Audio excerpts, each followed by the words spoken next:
La compagnie des planches pourries vous propose, Olga Volga, écrit par Bertrand Viginet. homme de lettres, bientôt couronné par le Grand Prix de l'Académie française, en son temps possiblement honorable correspondant de certains services secrets, Léon l'Empereur sera Denis Mélier. déporté 2 fois, une fois par les Allemands et une autre fois par les Russes, donc possiblement un peu juive, et tout ce qu'il y a de plus bolchevique. Marina Volkov sera Noël Couton. à la recherche du temps perdu, donc de son père, ne songeant possiblement qu'à certaines pénibles voies de fait contre ce dernier père, Olga Volga sera Alix Vizé.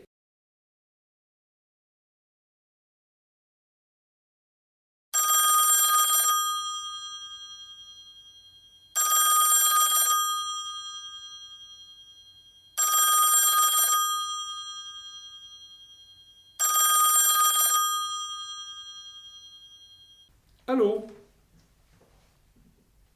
Allô? Bonjour, monsieur. Bonjour madame. Excusez-moi de vous déranger. Est-ce que je suis bien chez monsieur l'empereur, homme de lettres? C'est lui-même à qui ai-je l'honneur, je vous prie. Disons que je suis... Disons que vous êtes. Disons que je suis quelqu'un. Comment ça, disons que je suis quelqu'un? Oui, en effet, que je suis quelqu'un. Tiens donc, vous seriez donc quelqu'un. Cependant, madame, rassurez-moi, en ce moment, tout de même, vous ne seriez pas en train de vous payer un tantinet mafial? Pas le moins du monde. En vérité, pour vous dire le fond de ma pensée, il y a que moi, madame, je suis de plus en plus convaincu du contraire. Néanmoins, et je peux vous le certifier, monsieur l'empereur, sachez que le motif de mon appel de ce matin, il est tout ce qu'il y a de plus sérieux. Et moi, il y a que je suis de plus en plus à en douter. En tout cas, si, madame, vous m'appelez afin de me placer un de ces crétins de réfrigérateurs à chenilles de chez les Chinois, qui vous dit le temps qu'il fait toutes les 5 minutes, je vous le dis que vous pouvez tout de suite raccrocher. À vrai dire, je pensais plutôt vous proposer, monsieur l'empereur, comme qui dirait, tout comme un contrat d'assurance sur la vie. Tiens donc, voyez-vous ça? À mon âge, vous voulez, ma chère madame, me placer sur ma tête un contrat d'assurance vie. Quelle bouffonnerie que cette affaire-là, voyez-vous? Parce que, et puisque donc qu'on en parle de mon âge, la seule assurance que je me connaisse à ce jour, c'est seulement celle que, et en vérité, par un insigne bonheur qui me viendra de la Providence, je ne vais plus trop tarder à décaniller de cette vilaine terre. Oh oh, je vois que malgré toutes ces années, vous n'avez pas beaucoup changé, monsieur l'empereur. C'est-à-dire que vous êtes toujours aussi cynique et sarcastique. Parce que nous nous connaissons. Qui sait? Comment ça? Qui sait? Et si je vous dis 13 août 1961? Quoi, 13 août 1961? Vous êtes à Berlin-Est, naturellement. Comment le savez-vous? Parce que je le sais. Et dites-moi, pourrait-on savoir ce que vous savez d'autre? Que vous êtes, par exemple, à un congrès d'écrivains. Ça, il est vrai, ma chère madame, que je ne peux pas vous opposer le contraire. Et si vous nous disiez plutôt où vous voulez en venir avec cette histoire de Berlin-Est, de congrès d'écrivains et de 13 août 1961? Je vais y venir dès que je vous l'aurai dit que c'est aussi que là-bas vous nous y jouiez, au nom de la France, les honorables correspondants. Ah ça, qu'est-ce que c'est cette histoire d'au nom de la France et d'honorables correspondants? Allons, monsieur l'empereur, à cet instant, ne me le dites pas qu'il faut que je me répète. Non, il est vrai que cela ne sera pas nécessaire. Mais dites-moi, Oui, monsieur l'empereur? si vous savez tout ça, cette affaire de congrès d'écrivains et d'honorables correspondants, c'est que vous pourriez bien être une certaine Marina Volkov. C'est bien ça, n'est-ce pas? À l'autre bout du fil, vous êtes cette chère Marina Volkov of Berlin. Eh bien, mais avec hélas un sacré paquet d'années en plus, il se le pourrait bien que si. C'est que moi, je n'arrive pas à y croire. Et plus encore que je n'arrive pas à vous croire. Et pourtant, monsieur l'empereur, c'est bien moi qui vous parle en ce moment, votre chère amie Marina Volkov de l'Alexanderplatz. Ainsi donc, ma belle, mon excellente amie, je n'ai pas la berlue. Vous êtes toujours en vie. En effet que oui. Ma foi, quand j'entends ça, ma chère amie, que vous êtes encore en vie après tout ce qui vous est arrivé d'absolument incroyable il y a des années, et ce par 2 fois encore, moi je vous le dis que vous m'envoyez définitivement bluffer. Toutefois, Oui, toutefois, monsieur l'empereur. il y a que si vous êtes vraiment la Marina Volkov de l'Alexanderplatz que j'ai connue, tout ce que moi je comprends, c'est qu'aujourd'hui vous ne la tenez pas, votre parole d'hier. Parce que Parce qu'en son temps, vous et le colonel Passy Passepoil, vous me l'aviez juré craché que j'en avais enfin jamais fini avec toutes ces histoires d'espions à la petite semaine. Oh, ça, personne ne vous dit le contraire. Et ce, à commencer par moi. Eh bien alors, Eh bien alors, monsieur l'empereur, il y a hélas que vous et moi, nous sommes rattrapés par notre et par votre passé. parce que... Parce que nous le savons depuis quelques jours qu'il y aurait tout comme un contrat sur votre tête. Tiens donc, voyez-vous ça, il y aurait tout comme un contrat sur ma tête. Du genre... Plop, plop, Makarov. Oh oh, de par le monde, il y en aurait donc des rancuniers qui veulent me la faire, ma peau? Bire. Ah, ça, ma belle amie, sale temps pour les mouches que je vais vous dire. En effet, mon cher maître, comme vous dites, sale temps pour les mouches. Cependant, cette affaire de contrat, vous auriez bien tort de la prendre à la légère. Voyez-vous que nous autres, rue Saint-Dominique, nous avons nos sources. Et qu'en parlant de sources, en ce qui vous concerne, elles le sont en effet de tout ce qu'il y a de plus inquiétante. Et ma chère Marina, qui c'est ça qui veut me la faire, ma peau? On pourrait le savoir? Ça, nous n'en avons aucune idée. Le FSB? Très peu probable. Des nostalgiques de la Stasi? Guère plus. Eh bien alors, quand même pas les Amerlocs. Bien entendu que non, mon cher monsieur l'empereur. Ainsi donc, c'est bien ça. Vous ne savez rien de rien quant à qui veut me la faire, la peau. Seulement qu'il faut absolument que vous restiez sur vos gardes. Sinon, plop plop Makarov, comme vous dites. Oui, plop plop Makarov, en effet. Et dites-moi, ma chère Marina, Je vous écoute, monsieur l'empereur. est-ce que je peux savoir ce que vous avez prévu cette fois-ci pour ma protection?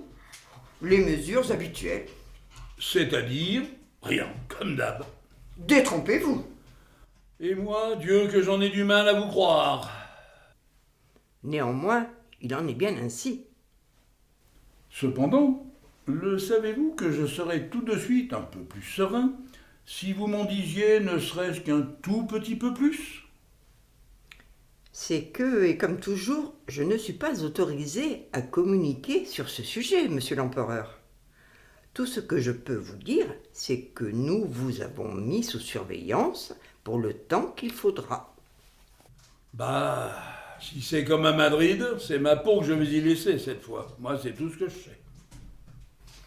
Allons, monsieur l'empereur, Madrid en son temps, c'était seulement un simple accident de la circulation. Et vous le savez tout aussi bien que moi. Madrid, un accident de la circulation. Franchement, il y a que j'en doute encore, ma chère amie. Oh oui, que j'en doute encore. Parce que la 403 sur le toit Puerta del Sol, avec pour votre serviteur ses 2 jours de coma et ses 3 mois d'hôpital chez les bouffeurs de chorizo, pardi que je m'en souviens encore. Bah, il est vrai que tout ça, et comme je le reconnais volontiers, cela ne peut être pour vous qu'un mauvais souvenir. Et même un très mauvais souvenir que je vais vous dire. Toujours est-il que je vous le certifie, que nos services, ils vont bien entendu faire de leur mieux afin de vous garder en vie. Eh bien, quand je vous entends, ma très chère Marina, voilà qui est excellent. Parce que mon Grand Prix de l'Académie française de la semaine prochaine, voyez-vous, j'aimerais bien ne pas le recevoir à titre posthume. Parce qu'on va vous remettre le Grand Prix de l'Académie française la semaine prochaine, monsieur l'empereur? En effet que oui. Oh oh, en voilà une de grande nouvelle. Mais enfin, voilà pour vous un joli moment de gloire qui ne m'étonne pas du tout quand je me souviens de vos adorables petits bouts rimés de l'Alexanderplatz. Ah ça, toutes mes félicitations. Et puis, quelle belle carrière vous aurez eue, n'est-ce pas mon cher monsieur l'empereur? Ma foi, il est vrai que sur ce point, je n'ai pas trop beaucoup de raisons de me plaindre. Mais dites-moi, chère Marina Volkov, savez-vous que quand je vous entends, Si cela veut dire pour vous que nous autres du service, nous vous avons suivi à la trace toutes ces dernières années, bien entendu que oui. eh ben, à vrai dire, de votre part, je ne m'en attendais pas à moins. Allez, d'espionner les gens en longueur de journée, dame qu'il est vrai, n'est-ce pas, que c'est votre métier à vous tous, rue Saint-Dominique. Et même qu'on peut le dire que c'est notre raison d'être, et même qu'on est payé pour ça. Ceci étant dit, Je vous écoute, ma chère Marina. Ceci étant dit. monsieur l'empereur, Oui, c'est encore que je vous écoute. cette nuit-là, Quoi, cette nuit-là? Eh bien, allez-vous enfin y venir à ce que vous voulez tant me dire? le savez-vous que je vous ai trouvé très beau? Tiens donc, mon officier traitant, comme on dit, cette nuit-là, il m'aura trouvé très beau. Nous étions tous les deux attablés à la terrasse d'un café qui était à 2 pas de l'Alexanderplatz, n'est-ce pas? Si vous le dites. Tout de même, mon cher Léon l'empereur, ici, ne me le dites pas que vous l'avez oublié, cette prodigieuse soirée du 13 août 1961 que nous aurons passée ensemble à la regarder l'histoire avec un grand H se faire avec et tout autour de nous. Mais oui, bien entendu que je ne l'ai pas oublié. C'est alors que vous étiez, selon mes excellents et très fidèles souvenirs, un sacré joli brin de fille, ma chère Marina. Cependant, Oui, monsieur l'empereur, cependant, le savez-vous que plus vous me parlez, plus j'en ai envie d'y recroquer à la pomme. oh ça, de vouloir y revenir à la recroquer cette pomme, mon cher ami, il y a que je vous le déconseille absolument, car un joli brin de fille, après toutes ces années, bien entendu que je ne le suis plus et plus du tout. Hélas, désormais, et comme le dirait notre maître est-ce bon mot Sacha Dietrich, soi-même, je ne le suis plus belle qu'au téléphone. Et moi, de beau, c'est tout comme pour moi. Mais dites-moi, Je vous écoute, monsieur l'empereur. en ce temps-là, il fallait que je vous appelle Marina Volkov. C'est bien ça, n'est-ce pas? En effet, Et Marina Volkov, dites-moi enfin la vérité. Ce sont ou c'était vraiment vos noms et prénoms? Dieu seul le sait. Oh oh, Dieu seul le sait, dites-vous. Ainsi donc, il faut que je le comprenne qu'aujourd'hui comme hier, vous ne m'affranchirez de rien. Et tiens, parti que non. En tout cas, c'était une bien jolie identité pour un agent sous couverture. Si vous le dites. Et quand on parle de couverture, dans cette chambre de cet hôtel de l'Alexanderplatz, tandis qu'on se les tronçonne sans vergogne entre l'Est et l'Ouest, les ruines de notre cher Berlin, sous cette fameuse couverture, n'est-ce pas que j'ai pu m'en faire comme une certaine idée quant à la part de féminité qu'il pouvait y avoir chez mon officier traitant? Et tiens, ainsi que vous me besogniez, en effet que moi aussi. Dites-moi, Oui, dites-moi. de cette joyeuse fouterie, dites-le-moi séance tenante, que vous en gardez pour le moins un bon souvenir. Ma foi, Comment ça, ma foi? allons, bien entendu que oui, que j'en garde un de bon souvenir. Il est d'ailleurs exquis. Et il est même, comme qui dirait, définitif. Vraiment? Mais oui, vraiment. Ah ça, ma chère Marina, Je vous laisse imaginer le bonheur sans nom qui est le mien, maintenant que vous m'avez dit ça. Eh bien, sachez-le, monsieur l'empereur, que c'est tout comme pour moi. Ma chère Marina, et maintenant, parlons peu, parlons bien. Cela ne sera pas, et même pas en rêve, mon cher Léon. Et donc, afin de parler un tant soit peu du bon vieux temps, pas de souper fin. Non pas, Et donc aussi, pas même un verre à la table d'un bistrot. pas plus. Voilà qui est absolument affligeant. Ainsi donc, vous ne le voulez pas que nous nous revoyions.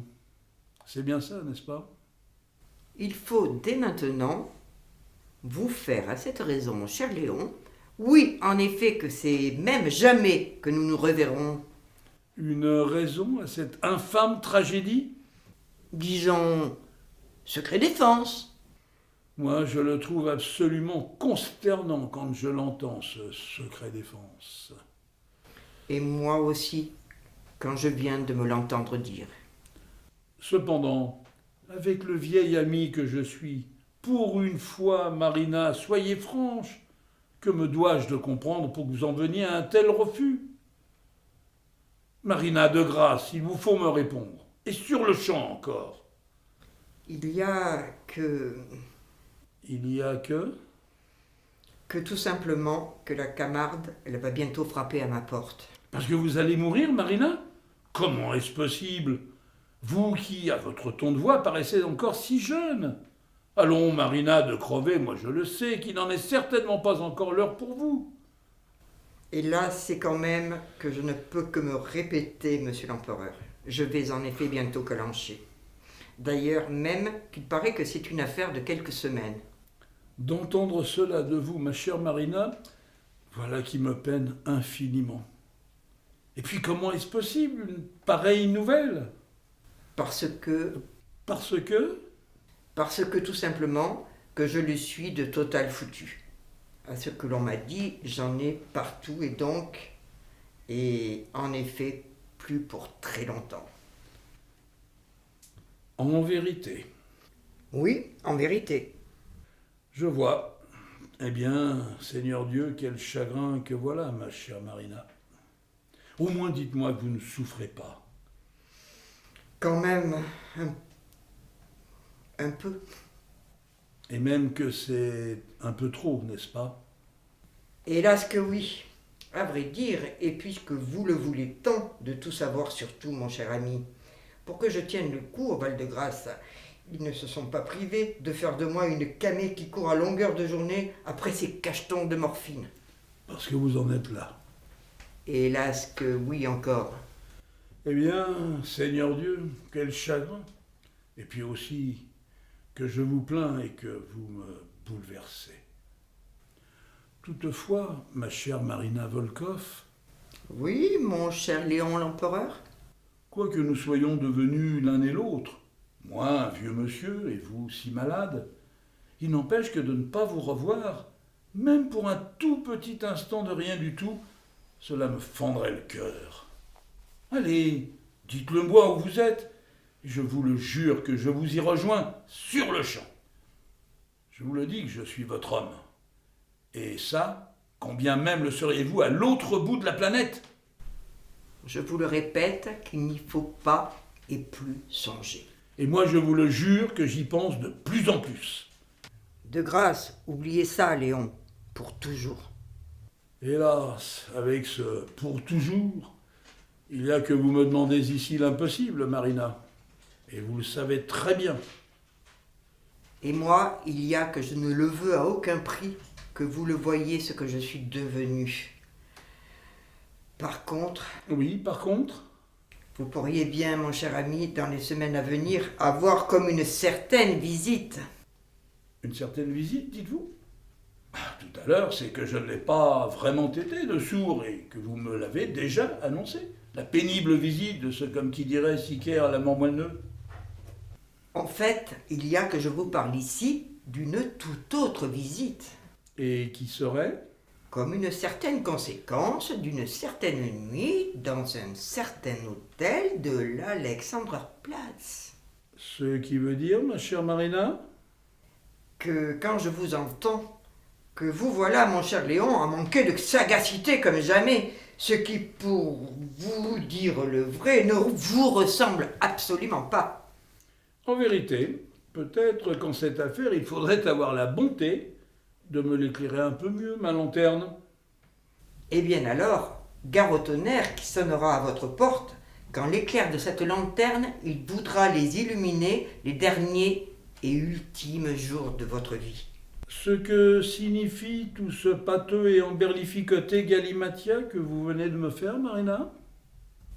Seulement ce que je vous ai dit. Allô? Allô? Hélas, il a fallu qu'elle me raccroche au nez, ma petite babouchka d'amour. Bon sang, et tout de même, quel drôle de personnage que cette Marina Volkov, vous ne trouvez pas? Et puis franchement, il y a que je n'ai rien compris à ce qu'elle voulait me faire comprendre. Ou alors, est-ce que je ne l'ai que trop bien compris?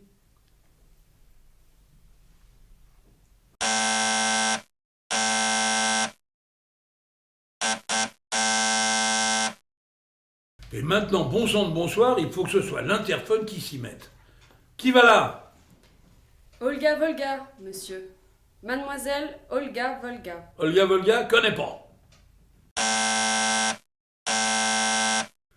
Quoi encore? Excusez-moi d'insister. Je suis bien chez monsieur l'empereur, l'homme de lettres? Soi-même. Tout comme le facteur. C'est pourquoi? C'est pour le rendez-vous de 11h. Et pour quel motif ce rendez-vous de 11h, je vous prie, mademoiselle? Je suis votre nouvelle lectrice, monsieur l'empereur. Celle que vous avez réclamée ce matin à corps et à cri à madame Ticketon, notre directrice. Est-ce que je peux savoir qui c'est ça, madame Ticketon? La directrice de l'agence STO. Bon sang, mille pardons. Mais oui, c'est vrai que je vous ai appelé ce matin, vous les gens de l'agence STO. Voyez-vous que je vous présente toutes mes plus plates excuses, mademoiselle. Ma foi, c'est bien volontiers que je le reconnais et que je vous avais complètement oublié.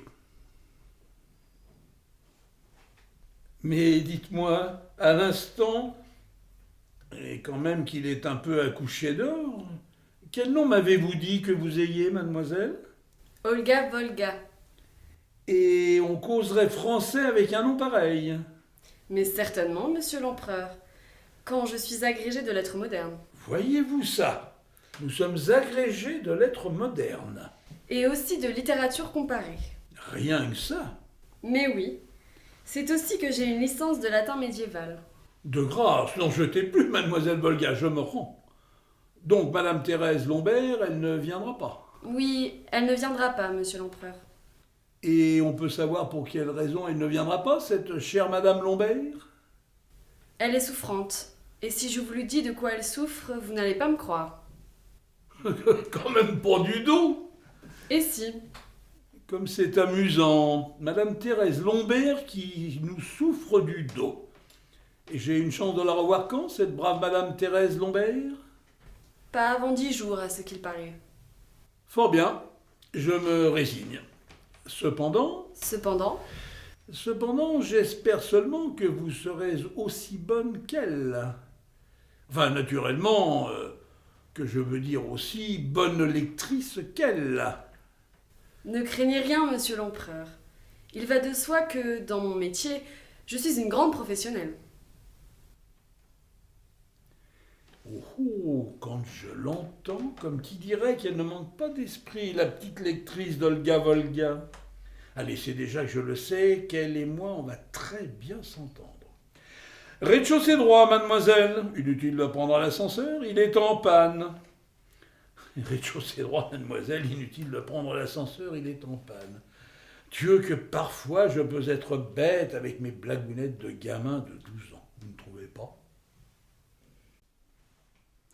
Moi, Léon l'Empereur, donc aujourd'hui écrivain à plein temps, et donc hier et parfois à ses heures perdues, honorable correspondant de notre chère République française, c'est ici que je m'en vais vous l'expliquer le pourquoi du comment qu'il me faut pour les quelques semaines à venir quelqu'un qui le veut bien d'être mes deux yeux. C'est-à-dire que, un certain lundi, Et c'est là en effet qu'elle a commencé ma funeste histoire. Il a fallu que j'aie rendez-vous avec mon ophtalmo. Comment qu'il se cause, mon faiseur de canne blanche? Le docteur Le Borgne. Et ici que c'est vraiment comme ça que ce pathétique médicace qui se nomme. Lui, durant sa consultation à ce brave docteur Le Borgne, que c'est très vite qu'il me le baverait, qu'il le fallait qu'il me perde la cataracte, mon gentil larmoyant du côté gauche. Moi, à comprendre ça, tu parles que d'abord que j'ai gueulé, que j'ai pesté et que j'ai renaclé. Et puis comme c'est vrai que ça fait depuis des mois qu'avec mes petites mirettes, tu y vois plus trop grand-chose, pour finir, il faudrait bien que je m'y résignasse à ce qu'il me trancha. C'est alors que le bon ire docteur, que c'est le jeudi suivant qu'il y vient à me fourrailler. Et c'est alors aussi que tout va se gâter pour votre serviteur, car quand le père Le Borgne, il voulait enfin poser sur son établi tout son clinquant tralala de vilain charcutier, ma prunelle gauche, il me la laisse ravager, au moins tout comme un Verdun. Moi, tu parles que c'est aussitôt que je lui ai demandé à Le Borgne combien de temps ça allait durer, cette affaire de mauvaise vue. Tout comme ça évasif et finaud, tout comme un maquignon qui se voudrait l'être, quelques semaines que lui va bientôt me le répondre, mon Le Borgne. Allez, avec un coup pareil, c'est-à-dire des semaines à bigler. Tu parles d'une guigne, n'est-ce pas, quand on est un grand écrivain. Et voilà maintenant que je vous ai raconté tout ça, c'est maintenant, n'est-ce pas, mes chers amis, que vous savez tout pourquoi, que c'est tout pourquoi que j'ai pris langue ce matin avec cette chair empaffée de vieille fille de Madame Tickton de l'agence STO, et que donc elle me l'envoie, cette mademoiselle Olga Volga, que je ne connais pas et qui, pour finir, va sonner chez moi. Tiens, qu'est-ce que je vous avais dit?